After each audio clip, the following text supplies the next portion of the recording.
পরিণীতা সিনেমার একটা সিন আছে যেখানে শুভশ্রী বলে, আমাকে ভালোবাসলে না কেন বাবাইদা? আমাকে ভালোবাসলে জীবনটা তো অন্যরকম হতে পারত। আবার ফরেস্ট গ্যাম্প মুভিতে যেখানে জেনিকে গ্যাম্প জিজ্ঞেস করে, why don't you love me Jenny? I am not a smart man, but I know what love is.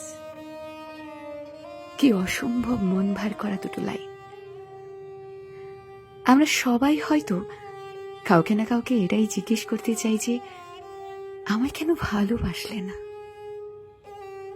কিন্তু আমরা কেউ জিজ্ঞেস করতে পারি না, কাউকে জিজ্ঞেস করা যায় না, কারণ শুনতে রূঢ় হলেও এটাই সত্যি যে unfortunately people have the rights to dislike your love, no matter how pure your intention are. You are not what they want.